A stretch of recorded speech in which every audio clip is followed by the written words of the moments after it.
Hello tout le monde, j'espère que vous allez bien et bienvenue dans cette petite vidéo du lundi. On parlait de BTC, d'Ethereum et probablement d'un ensemble d'autres choses. Je n'en sais pas plus que ça, je le fais un peu à la one again. Mon dieu, cette expression des années 90.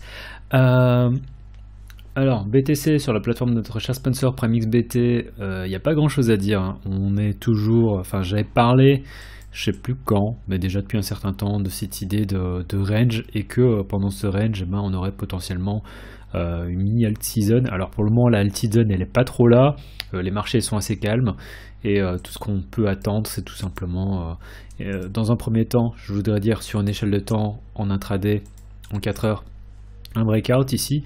Une fois qu'on a un breakout, on aurait éventuellement une première confirmation par rapport à une uptrend potentielle. Ceci dit, première target 66 000. Bon, ça fait quand même 5 000 $ de target, enfin d'upside. Et au-dessus de ça, une fois qu'on arrive à casser ceci, peut-être qu'on va venir former encore une petite base sous la résistance avant éventuellement de casser. C'est tout à fait possible. En attendant, BTC il se passe vraiment pas grand chose, et tant qu'on est au sein de cette consolidation, j'ai pas beaucoup plus que ça à dire. Voilà, c'était pour Bitcoin. Donc vraiment en attendant, il me semblait que j'avais dessiné, ouais. J'ai rien à dire, hein. Faut simplement attendre. Je suis en 3 heures, en 4 heures c'est plus ou moins la même chose. Et en daily, voilà, ça, on peut voir, ça fait déjà une dizaine de jours qu'on se trade entre 63 et 58. Donc il y a eu un peu de volatilité ici, mais en dehors de ça, si on accepte, on va dire, ce petit fake out ici, globalement, ça fait assez longtemps qu'on se trade sur quelque chose qui est pas super volatile. Donc on est en attente, tout simplement, et en disant que vu qu'on a une uptrend on a une uptrend avant, je sais plus ce que je voulais dire, j'arrive plus à parler, vu qu'on avait une uptrend auparavant, et ben l'idée c'est de se dire qu'on continue en fait le mouvement haussier, tout simplement. D'autant plus qu'on a cassé le all-time high. Enfin, il y a un ensemble de trucs d'un point de vue technique qui font dire que on est bon. On tient en plus le support en hebdo. En daily, on est all-time high, on est au sein d'une contraction. Et une fois qu'on a... Alors c'est à vous de voir si vous voulez voir ça en 3 heures ou en 4 heures. Comme je vous l'ai déjà dit, moi j'aime bien le 3 heures parce que c'est une échelle de temps qui est impaire. Et du coup, ça change un peu. En fait, ça change limite un tout petit peu la donne. Et ça permet parfois de prendre une position en avance. À tort ou à raison. Honnêtement, c'est vraiment du 50-50 en vrai. Donc voilà, Bitcoin c'est tout ce que vous devez attendre. Ethereum, on est all-time high aussi. Si on regarde en hebdo, bon bah voilà, on a un joli breakout qui se met en place. J'avais tracé cette diagonale ici en disant voilà, peut-être qu'on a une réaction, qu'on viendra taper dessus. Bon bah quand on tapera dessus, j'arrive plus à parler, vain Dieu, et ben on en reparlera. Mais on a potentiellement encore 1000 $ à gagner sur Ethereum, ce qui ferait encore un gain de 20 à 25%. Donc hebdo super. En daily, bah, j'ai pas grand chose à dire aussi, hein. On est bon, on est toujours au sein d'un canal haussier qui se situe lui-même au sein d'un canal haussier. On est au-dessus de toutes les résistances. On est comme on dit, en territoire vierge. Donc l'idée c'est de se dire qu'on va tout simplement continuer. Ouais. Et pour moi vraiment, on peut voir que si on regarde d'un point de vue range, ça donne quoi? On a la résistance, cassure de la résistance, retest. C'est un peu laborieux, mais on est toujours au-dessus. Et dans le pire des cas, c'est si on rejoint ici, on peut voir qu'on a fait un retest, 2 retests, mais si on revient encore en dessous, peut-être qu'on va encore ranger comme ça, mais tant qu'on est au-dessus des 4000 $, moi je m'inquiéterais vraiment pas. Voilà, regardons vite fait Ethereum contre BTC. Bon, là tout ce qu'on a c'est ces niveaux-là. Chops. Voilà, donc résistance, support. Je viens d'être interrompu, donc ce que je disais c'est Ethereum, bon bah on est sous résistance et le support se situe là. Une fois qu'on casse ici, on a la possibilité d'aller plus haut. Et vraiment, on peut voir que ici on a des mouvements qui sont de cette ampleur-là. Donc, Ethereum contre BTC, une fois qu'on la cassure, une surperformance d'Ethereum contre BTC d'une dizaine de %. Et on viendrait éventuellement compléter ce triangle ascendant qui est en gros une compression au niveau des prix. Alors, ça veut pas dire qu'on va directement casser, et on pourrait totalement faire un truc comme ça qui serait un peu fuck up, mais c'est à garder à l'esprit, et c'est tout à fait possible. Je reviens vite fait sur Ethereum, ici. Ouais, non, c'est vraiment positif ce qui se passe là. Sol, étonnamment, on est sur pas mal de gens qui ont pris des profits encore, et là on est encore au sein d'une petite consolidation. C'est un peu le même délire que sur BTC, mais enfin, si on regarde vraiment l'hebdo très clean, voir si on va pas faire une consolidation davantage ici, mais assez propre. Je préférais davantage qu'on aille directement vers un 280 comme j'avais dit la semaine passée. Je pense pas qu'on aille vraiment beaucoup plus sur Sol, vu qu'on est quand même d'un point de vue fondamental encore sur un mainnet qui est en bêta, sur une chaîne qui a des petits problèmes de centralisation. Enfin, c'est comme la plupart en fait des autres chaînes finalement. Mais si on regarde en intraday, on avait quoi? On avait... Je remets ça en vert, c'est beaucoup plus lisible. On avait... Bon, ici c'est pas trop ça. Donc, mais je vais simplement prendre le dernier niveau, vu que c'est les derniers niveaux qui importent le plus. Support, retest en tant que résistance, dump, résistance. On fait une cassure de structure de marché en 4 heures. On fait le retest maintenant de l'ancienne résistance en tant que support. Donc l'idée c'est de se dire qu'on va continuer plus haut sur Sol. Doge. Ah, le chien, ça a rien à voir en fait, hein. C'est pas important du tout, mais c'est le chien qui a servi en fait de l'effigie à l'effigie de Doge. Va avoir 16 ou 17 ans demain, donc bon anniversaire au chien qui a donné son image à Dogecoin. Quand vous voyez les mèmes sur internet, Doge, much wow, en fait c'est un vrai chien qui existe, qui est au Japon et qui a déjà 16 ou 17 ans. Je crois que donc bon anniversaire. Je crois que c'est une chienne même, donc bon anniversaire à cette chienne. Pas grand chose à dire. On a une cassure. Là, on est encore sur la résistance. Alors, on a la cassure de ce triangle, ce qui est une bonne chose. Et l'idée, c'est de se dire aussi, c'est qu'on va éventuellement aller rechercher. Enfin, c'est difficile à dire, hein, parce que la target, on a déjà été les chercher. Je vous ai parlé de cette target une fois qu'on a eu la cassure. Donc, wow, ça montre que je suis encore dessiné des niveaux, mais que c'est compliqué parce que je sais pas combien de temps ça pourrait éventuellement prendre avant qu'on vienne rechercher ça ici. Atom me brise le cœur parce que c'est terriblement lent comme processus. Je vous ai parlé d'Atom contre BTC par rapport à cette structure ici. Et le fait qu'on est dans un range depuis 2 ans, qu'on a eu la cassure du range, là on a le retest. Donc l'idée c'est de se dire qu'on peut encore éventuellement pendant un certain temps faire un truc comme ça avant d'avoir vraiment une grosse uptrend, et je préférais davantage qu'on parte directement sur phew, et là on n'y est pas encore, donc en attente. Mais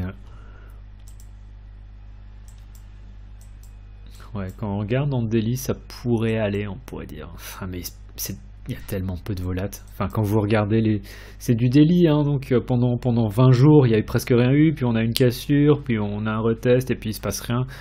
Donc à top, je suis en position, mais ça me fait un peu, ça m'emmerde un peu, on va dire. Dot, bah on a un breakout, donc ça c'est très très bon. Je vous ai parlé de la consolidation ici, on est en train de faire le breakout, donc à voir comment est-ce qu'on va clôturer demain, mais on va arriver potentiellement all time high.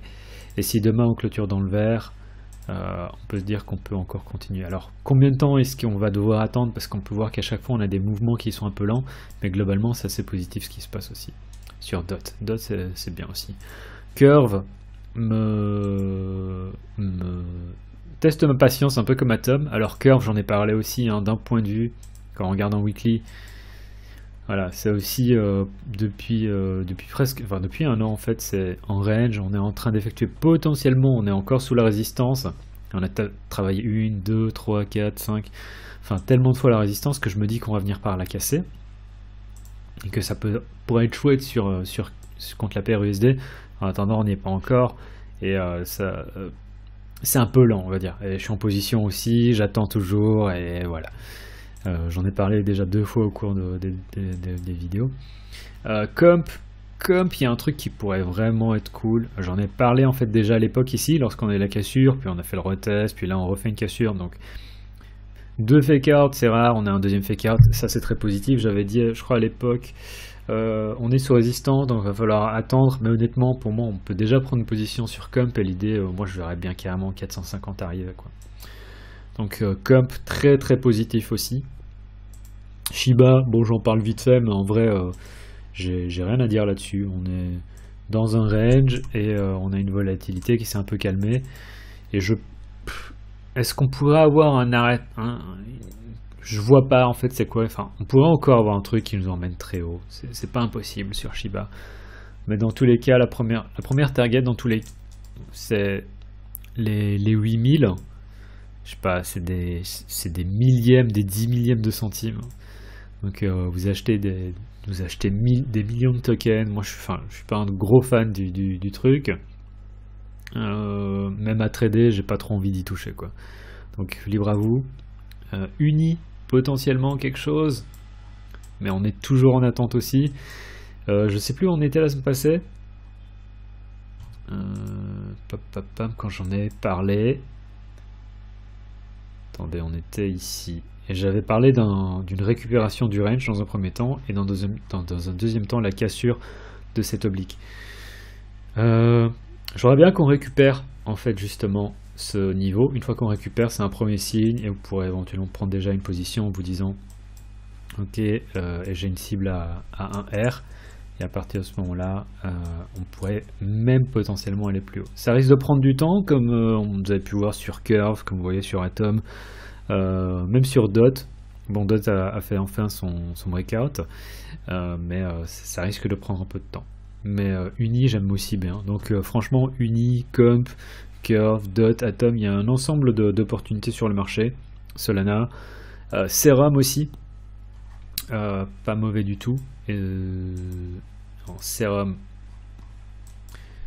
on a fait, je vais le prendre comme ça, support, perte du support, récupération du support. Pour moi c'est positif. L'idée c'est de se dire que voilà, on a fait un fake out, qu'on peut rechercher dans un premier temps les 8 $, et au-dessus de ça les 9 $. On va pas commencer à parler des targets au-dessus, mais ça fait déjà des trucs qui sont pas mal, quoi. Ça pourrait éventuellement faire un 22%. Le petit dernier, c'est Mana. Alors, le 28 octobre, Facebook a annoncé le changement du nom de sa boîte, enfin de sa boîte mère, qui est passé. Et en plus, c'est marrant parce que d'un point de vue technique, on avait aussi ça. Donc certains vont dire, voilà, ça se voyait sur les charts, ce qui n'est pas impossible. Mais après, je pense que le mouvement à la hausse a été accompagné par cette news, et qu'en gros, il y a une news qui font que les prix ont poussé en plus vers le haut. Et on a eu un breakout aussi cette année, vraiment, qui était assez positif. Si on regarde la paire contre la paire BTC, c'est assez incroyable aussi, quoi. Donc consolidation, cassure, on passe carrément ici au-dessus de la plupart des niveaux. On trouve du support, pouf, enfin on a fait un giga move incroyable, quoi. Le 28 octobre, parce que Facebook justement a annoncé que sa boîte mère allait s'appeler Meta, en référence à quoi? En référence à Metaverse. Je vous avais déjà fait une vidéo qui était pas sur Wilder World, qui est en autre Metaverse, qui était, en fait c'était une vidéo sponsorisée, et je vous ai parlé du fait que selon moi on allait entendre énormément parler de projets Metaverse. Alors Mana, Decentraland, c'est quand même un des premiers projets en 2018, il n'y avait personne qui l'utilisait. Au cours de 2020-2021, on a commencé à avoir de plus en plus d'utilisateurs, on a commencé à avoir des développements de galeries de NFT directement sur Decentraland. Et avec Facebook qui a annoncé en fait qu'ils allaient, ils ont renommé leur société mère Meta en référence à Metaverse. Ben, du coup, il y a Mana qui a pumpé. Et je trouve ça assez intéressant parce que du coup, on est en opposition, je trouve, à... Pour moi, il va pas y avoir un seul métaverse. Ça paraît compliqué de faire du cross-chain, de se dire que voilà, on peut éventuellement passer de Mana vers autre chose, enfin de Decentraland vers Wilderworld, vers autre chose.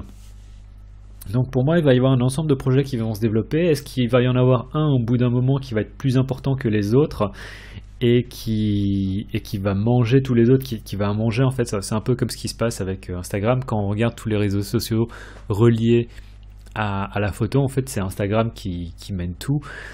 Quand on regarde les réseaux sociaux, bon, on va dire tout ce qui est familiaux et autres, c'est davantage Facebook. On a Twitter pour tout ce qui est un peu news, et Twitter est vraiment bon pour ça, pour relayer des news dans l'instant, ce qui donne aussi lieu à des fake news et toutes les dérives qui vont avec. Bref, c'est pas ça qui est important, mais c'est qu'à chaque fois, il y a un réseau qui mange tous les autres réseaux par rapport à une utilité en particulier. Et moi, je pense pas qu'il va y avoir un seul métaverse. Je pense qu'il va y avoir un ensemble de mini métaverses dans un premier temps. Peut-être qu'au fur et à mesure, il y en aura un qui va prendre vraiment une importance et prendre de l'expansion jusqu'à devenir le métaverse de référence. Mais pour le moment, c'est pas le cas.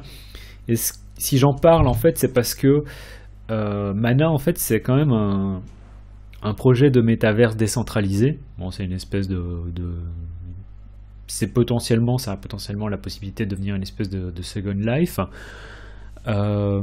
Second Life, pour info, je crois que c'était Marketing Mania qui avait fait une vidéo dessus. Je trouvais ça super intéressant. Ça montre à quel point, enfin, il y avait des gens qui avaient vraiment une seconde vie sur Second Life. Il y a des entrepreneurs qui ont monté des boîtes en ligne.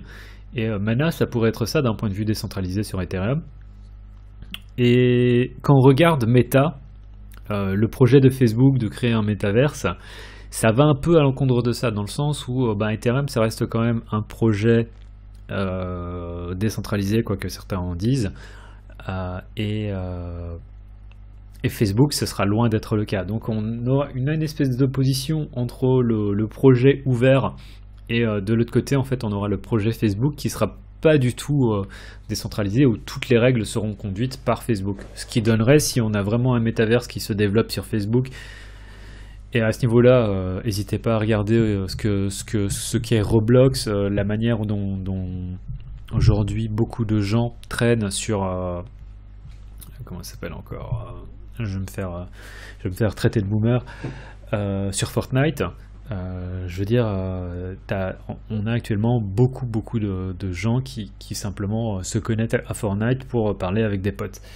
Donc on a vraiment un ensemble, et je me rends compte que je commence à parler de tout et n'importe quoi, et je vais me calmer un peu, mais d'un point de vue métaverse, on aura vraiment une espèce d'opposition entre les projets ouverts sur la blockchain, alors à voir à quel point ils seront décentralisés, mais s'ils sont suivus sur Ethereum, et davantage sur tout ce qui est Layer 2, avec éventuellement une préférence pour tout ce qui est ZK Rollups. Et là je rentre dans des délires presque de progrès, mais honnêtement, essayez de vous renseigner, et s'il faut, je ferai une vidéo, mais c'est pas mon fort non plus de faire des vidéos fondamentales. Et il faut savoir en gros que sur Ethereum, il y a des Layer 2 qui sont en train de se développer, qu'il y a différents types de Layer 2, et que on a les rollups d'Optimism et on a les ZK rollups. On a encore d'autres, on a des sidechains, mais tout ce qui est sur ZK rollups, en fait, d'un point de vue gaming, c'est vraiment en train de se développer. D'un point de vue métaverse, en fait, ils veulent vraiment développer ça. Donc, pour moi, il y a un ensemble de projets qui sur Ethereum sont vraiment intéressants. Faudra que j'en parle aussi éventuellement, pas seulement d'un point de vue chartiste. Le problème, c'est que j'ai pas les charts. Il faudrait aller chercher ça sur sur Uniswap, j'imagine. Bref, simplement vite fait c'était pour parler de Mana et de Facebook, mais du coup Mana est en train de pumper grave et je suis assez curieux de voir ce que l'avenir va nous réserver parce qu'on est en fait vraiment en train de le construire. Et ça va probablement se passer sur la blockchain, et si c'est pas sur la blockchain, en fait, il va y avoir en fait l'appropriation par une compagnie qui est, enfin pas une compagnie, enfin une compagnie qui sera pas forcément privée, qui sera peut-être publique, mais par une boîte qui aura ses propres règles et qui sera pas décentralisée du tout. Voilà, c'était tout pour aujourd'hui. Je sais que j'ai beaucoup parlé. N'hésitez pas à checker le lien qu'il y a dans la description. Le code LCG vous donne droit à 50%. Prime, c'est une super plateforme. Il y a de plus en plus de paires qui sont tradables. Donc n'hésitez pas à checker ça. C'était grave en vous souhaitant une excellente semaine. Tchuss.